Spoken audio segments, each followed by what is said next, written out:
Obviously, this is a very serious nature, but Sharpton did show his lighter side over the weekend. His television show is up against this one schedule-wise, and Sharpton referenced the network you're watching now. Glad to see Dominic Carter this morning in the house. Lady stopped me at LaGuardia the other day and said, I watch your TV show at night. You keep doing another year or two, you might get as good as Dominic. I gave her a pen back. I wouldn't give her autograph. I didn't know. She was insulting me or complimenting me. We're glad to see you, Dominic. That's a new tie you got on.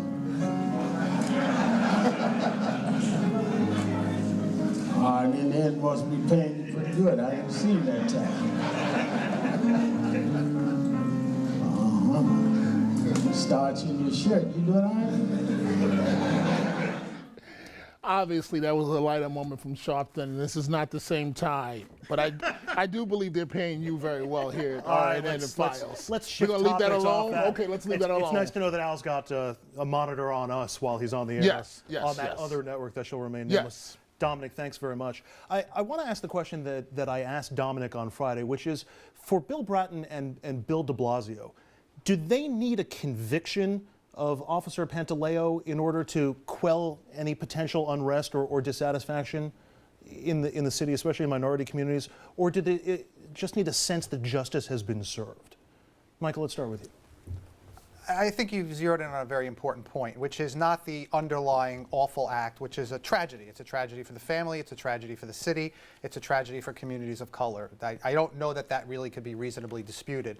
What I think can be disputed is the propriety of having Reverend Sharpton with the mayor and the police commissioner, where the Reverend was lecturing the mayor and the police commissioner. I don't know, and he is a civic institution, I get that, the Reverend, but it was not appropriate. If this was a union leader, if this was a different community leader in a different situation, people would be calling out the mayor for having somebody sitting next to him, lecturing him over what is a very serious civic issue. So I thought that everybody in the room except the Rev was diminished. And I didn't think that that was appropriate. So on process, I think that we're having this conversation about what the mayor needs to do in reference to what the Reverend may or may not respond or how he would respond, I think is not a good thing for the city.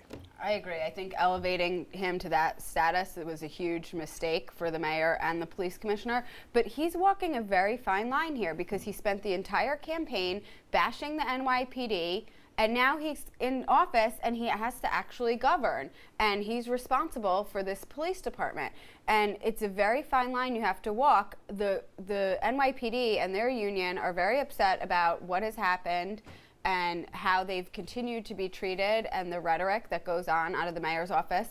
And Al Sharpton, I mean, he's really become like the ambulance chaser of the news media. Like any event that happens, he's rush in and have a press conference. And you know, the level of stature that he has now, I think, is very troubling to the members of the NYPD who are going to think twice about when they're going to act now for fear of getting in trouble. Do you think there's serious risk to de Blasio and Bill Bratton as police commissioner if there's a sense that justice hasn't been served in this case? I think we need to be clear that Reverend Al Sharpton didn't just show up. He was invited, and he was there at the behest of the mayor because the mayor knows full well, and I think the picture tells a million words, is that he is in the middle, as you both mentioned, between Al Sharpton and this campaign he ran against the NYPD policing practices and Bill Bratton as he struggles to govern this city. And I think, you know, Reverend Sharpton was there because Bill de Blasio really believes that that is his constituency, and if he doesn't serve them, he is not going to get reelected. So it's not, you know, by accident that Reverend Al Sharpton showed up. I agree, he is at many things, but he showed up at the behest of the mayor. And I think, you know, it's not only the mayor and the police commissioner, it's also Donovan, who is in a very difficult situation here in terms of having to get a prosecution. I think that so far Mayor de Blasio has done okay on this. I think it has been a fairly calm city at this point. People are taking a wait awaiting to see what happens. If he doesn't get a conviction, I agree with you, or if they don't get a conviction, things can change. I think the real danger here is what happens to the quality of policing, that broken windows policy. If that starts to break down, to use a bad word, I think then that is going to be a problem potentially for the mayor. Well, and that brings me very nicely to my next question. I try to please you, Andrew. Thank you so much. We didn't even talk about this beforehand. What about broken windows and this policy in New York? And it's been in New York for quite a while, since Bratton was commissioner the first go-around, this focus on low-level crimes. But when you have people who are getting killed over selling loose cigarettes, or you have people who are getting roughed up because they're performing in the subway or whatever the low-level crime might be, is it time to rethink the value of broken windows, or at least the level to which police respond to them? Well, I mean, obviously in this isolated incident, it was a tragedy what happened. I don't know that we should necessarily be arresting people for selling loose cigarettes, but what happened was he was resisting arrest, and then it got elevated. I'm not condoning what the officer did, but it was a series of events that happened that led to that outcome. If you're not arresting people for low-level offenses, how would you have police handle them? Well, I think, whether it's ticketing or whatever, I agree with the broken windows theory that that is what helped transform the city into making it the safe city that it is today. And you have to go after those low-level crimes, because a lot of times that's how they found the same criminals that were committing the more serious offenses. So it's been an effective policy, but you can't look at it in that isolated incident. Andrew, I just want to say I have enormous respect for everyone here at this table, enormous respect.